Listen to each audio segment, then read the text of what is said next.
नमस्कार, आदाब, सत श्री अकाल, नमो बुद्धाय मित्रों। उम्मीद है आप लोग भी सुखी और सुरक्षित होंगे, अपना और अपने लोगों का अच्छे से ख्याल कर रहे होंगे। तो आइए आज की कहानी शुरू करते हैं। आज के वक्त में जिस दौर में हम लोग गुजर रहे हैं, जिस दौर में हम लोग हैं, उस दौर में आने वाला पल किस शक्ल में हमारे सामने आएगा कोई नहीं जानता। अगर हम कुछ कर सकते हैं तो सिर्फ इतना कि आने वाले पल के कदमों की आहट को जरूर भांप सकते हैं। इसमें हम आपकी जितना हो सकेगी विचारों के माध्यम से आपकी मदद करेंगे। तो ढोंगी, पाखंडी और शरारती दुष्ट लोगों से दूर रहिए, जिसकी वजह से आपके लिए यह सरदर्द बन जाता है और आपकी समस्या बन जाता है। देश में एक बाबा की एंट्री हो चुकी है। यह जो नया बाबा है सूट पहनता है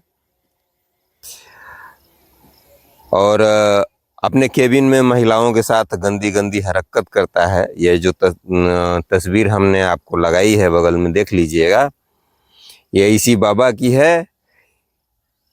आप देख रहे हैं उसी बाबा के केबिन की।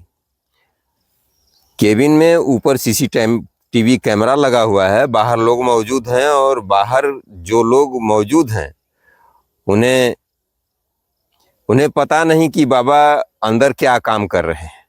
लाइन लगी हुई है बाहर बाबा से मिलने के लिए, लेकिन बाबा अंदर सूट बूट वाले एक महिला को लोटामा चीज देते हैं और कहते हैं कि लोटे को अपने सिर पर रखो और बाहर की ओर ताकते रहो, और फिर पीछे मैं कुछ और काम करूँगा, और जो काम करता है हमें शालीनता बरतते हुए इसके विषय में विशेष रूप से बोलने का कोई औचित्य नहीं लगता है।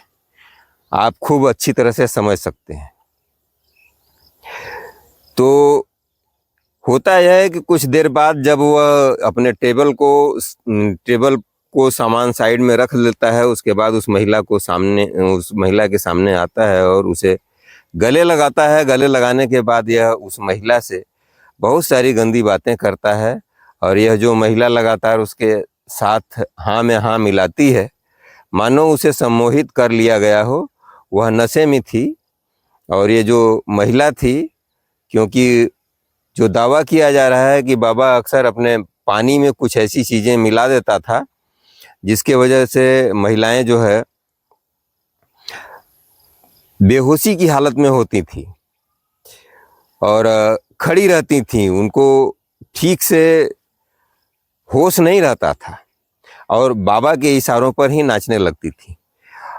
अब जो आप आगे देख रहे हैं, और इस तरह से मर्यादा की धज्जियां उड़ाता है यह बाबा। तो इस तरह के बाबाओं से आप लोग सतर्क रहें। और हम जो आपको उसकी बात ये बता रहे हैं, इसमें उसकी ऑफिस में उस महिला के जाने के बाद खुद बैठकर देखता था कि अच्छी तरीके से रिकॉर्डिंग हुई है कि नहीं हुई है। अब जो दूसरे तरह से हम इसको देखते हैं तो ये देख रहे हैं कि इसमें शुरुआत में तो 58 वीडियो आए थे इसके अश्लील, लेकिन अब वो संख्या सैकड़ों पर पहुंच गई है। और इसी ये 420 और इसी लतखोरई की वजह से ये आदमी इतना 1500 करोड़ का लगभग एम्पायर खड़ा कर चुका है, और पूरे देश को इसने हिला कर रख दिया है। ये खबर कि धर्म की आड़ में किस तरह से गंदा खेल खेला जाता है, और ये बाबा खुद इसका यह दिखाई दे रहा है। बाकायदा महाराष्ट्र की महिला आयोग की जो अध्यक्ष हैं, एक तरीके से रूपाली चाकड़कर, वो इसके पैर धो रही थी, और उस चरण धोने के लिए बाबा बाकायदा एक अच्छी कुर्सी पर बैठा है और तामझाम लगाया है, और महिला आयोग की जो अध्यक्ष हैं उसके पैरों को धो रही हैं। वहीं बाबा को बंद कैबिन के अंदर सरेआम जब बाहर लोग मौजूद हैं, वहाँ पे एक महिला के साथ गंदी हरकत करता है, रेप जैसी घिनौनी वारदात को अंजाम देता है। एक्सटॉर्शन मतलब महिलाओं को यह वीडियो दिखा करके पैसे वसूलता है। तो उसके बारे में जानेंगे कि ये बाबा सूट बूट वाला आखिर है कौन, और किस तरीके से 20 साल पहले इसने जहाज समंदर में समुद्री जहाज में यह नौकरी किया करता था, और काम करने वाले जहाज में जो रहते थे उनके साथ वह बातें करता था और लच्छेदार बातें करता था और लोगों को सम्मोहित कर लेता था। उसके बाद इसको समझ में आया कि मैं इस विद्या में काफ़ी माहिर हो गया हूँ, तो मैं बहुत पैसा कमा सकता हूँ। तो ये नौकरी छोड़ करके चला आया, और तमाम तरीके की तस्वीरें हैं। कहा तो यह भी जा रहा है कि दिल्ली में मौजूदा सबसे बड़े मंत्री की एक जो खास बीवी है वो इनके पास आती है, और वहाँ पर ये अपने हाथ भी दिखाती है। हमें नाम पता है लेकिन नाम बताना उचित नहीं है। और इस बाबा की कुंडली के बारे में किस किस तरीके से ये महिलाओं को अपनी जाल में फंसाता था, यहाँ तक कि थाना और थाना का चीफ मिनिस्टर जितने भी बड़े बड़े नेता हैं इसके सामने नतमस्तक रहते थे। और ये कहता था कि मेरे अंदर महादेव का अंश है, मैं महादेव को देख सकता हूँ, उनकी बातों और उनकी बातें बता सकता हूँ। पर्दे के पीछे की ये डरावनी कहानी, जहाँ पर एक साथ 60 से ज़्यादा अश्लील वीडियो पेन ड्राइव के अंदर मौजूद हैं। अलग अलग महिलाओं को इसने शिकार बनाया है, बचने की भरसक कोशिश की है। पुलिस वालों को भी पता था कि गलत चीज़ें हैं हो रही हैं, लेकिन किसी भी पुलिस वाले की हिम्मत नहीं हो रही थी कि हम उस पर हाथ डालें, और झिझक रहे थे। क्या है पर्दे के पीछे की कहानी जानेंगे। कैप्टन बाबा कहिए, भोंदू बाबा कहिए, या फिर कहिए अशोक खरात, या कैप्टन बाबा कहिए, जो कुछ भी कहिए, यह तस्वीर देखिए। इस ढोंगी बाबा को, इस फ्रॉड बाबा को जब अरेस्ट किया गया तो उसकी भी अपनी एक दिलचस्प कहानी है, क्योंकि महाराष्ट्र में जब इस तरह के कई हाई प्रोफाइल मामला सामने आया था और हम सबको पता लगा था,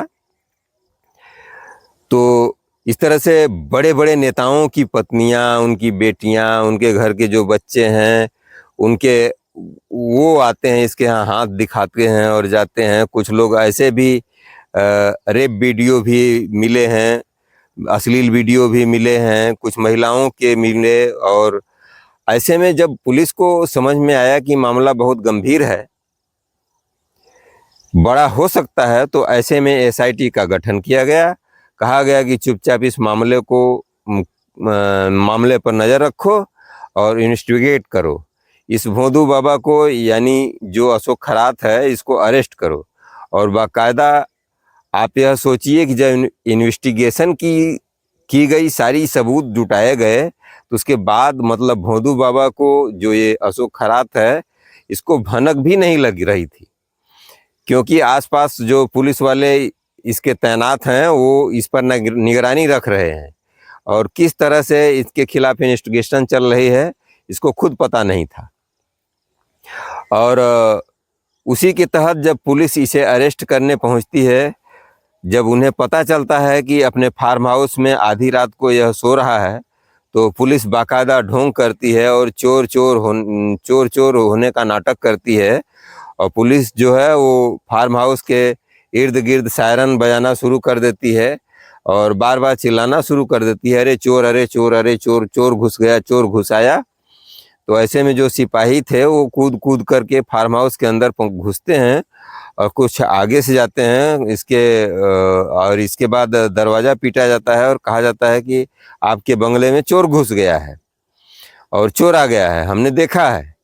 और ऐसे में जो अशोक खरात है वो अपने बेडरूम में जब उठता है, उसके बाद बड़े आराम से पुलिस वहाँ तक पहुँचती है, उसको अरेस्ट करके ले जाती है, क्योंकि उसको डर था कि अगर भरी दोपहरी में इनको बता करके अरेस्ट किया जाए तो हो सकता है इसके जो अनुयायी हैं, जो इनको मानते हैं, वह लोग दंगा फसाद कर देंगे और कुछ ऐसी चीज़ें हो जाएं जिससे गिरफ्तारी पर रोक लग जाए। इसलिए बड़ी चालाकी से अशोक खरात को गिरफ्तार किया गया।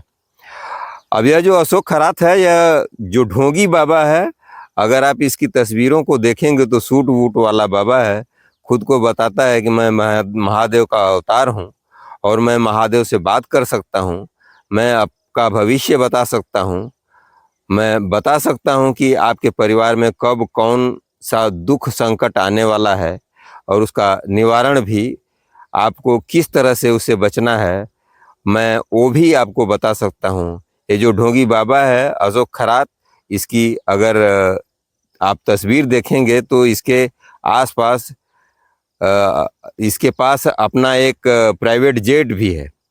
देखिए यहाँ पर ये बाकायदा 2 पायलट के साथ खड़ा हुआ है। भरपूर पैसे हैं इसके पास, क्योंकि ये लोगों को ठगता है। इस बाबा के पास जितना सोच सकते हैं, जितने बड़े लोगों को सोच सकते हैं, जिनका नाम आपके दिमाग में आ सकता है, वो सब इसके आगे नतमस्तक होते हैं। इसके सामने हाथ दिखाने जाते हैं।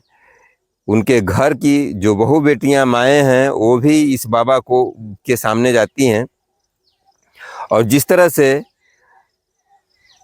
दिन के शुरुआत में कहा जाता है, सोचिए सेंट्रल की सरकार में एक ऐसे शख्स हैं, एक ऐसे नेता हैं जिनकी पत्नी इनकी भक्त है और इनसे मिलने जाती है, इनको हाथ दिखाती है। और ऐसे में जब पड़ताल की गई और जब सारी तस्वीरों को देखा गया तो उसमें कई सारे ऐसे सरकारी आदमी देखने को मिले जो बाबा के पास जा रहे हैं।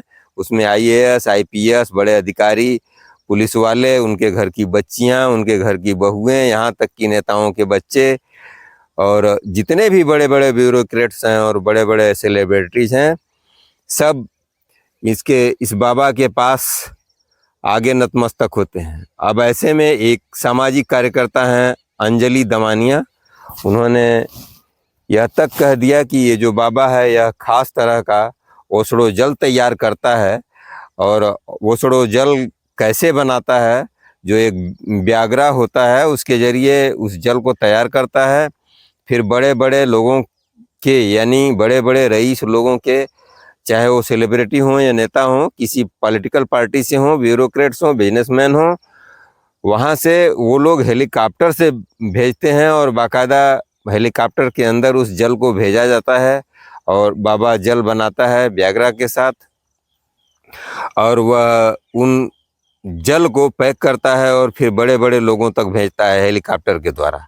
यहाँ तक कि ये अंजलि दमानिया हैं जिन्होंने इस चीज़ पे बहुत नज़र रखी।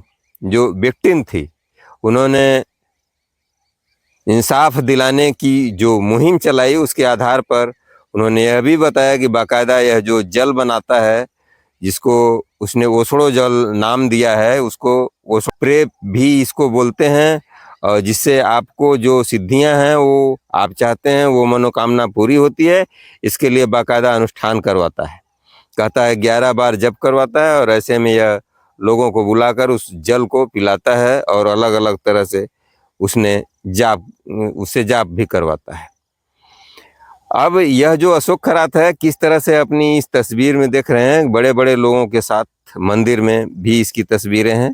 ऐसे में जब हमने इसकी कुंडली खंगाली तो पता लगा कि मर्चेंट नेवी का अफसर था और ये यहाँ एक कर्मचारी था। तो अचानक इस फील्ड में कैसे आ गया, कैसे ये बाबा बन गया, कैसे इसने सोचा बाबा बनने के बाद मैं करोड़ों की संपत्ति जुटा सकता हूँ। तो दरअसल पता ये चलता है कि शुरुआत में जब इसने अपना कैरियर चुना तो मर्चेंट नेवी में काम कर रहा था और अब इसी बहाने से मर्चेंट नेवी में होने के नाते ये अलग अलग देशों में जाने लगा था और इसको कई सारी भाषाओं का ज्ञान हो गया था।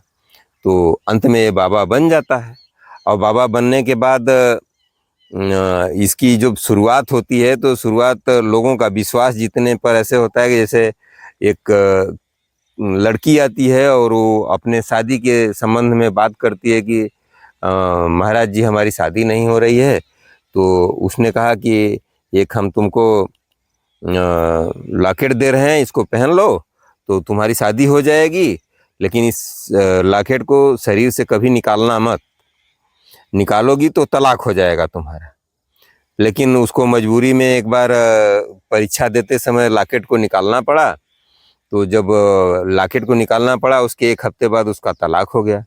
इसलिए उसका विश्वास जो है इस भोदू बाबा पर, इस कैप्टन बाबा पर, इस फर्जी बाबा पर विश्वास उसका बढ़ गया।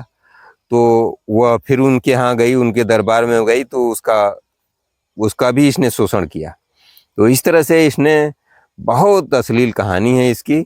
और हमारी कहानी सुनाने का मतलब ये नहीं था कि किसी की आत्मा को दुख पहुंचाएं, किसी को कष्ट पहुंचाएं।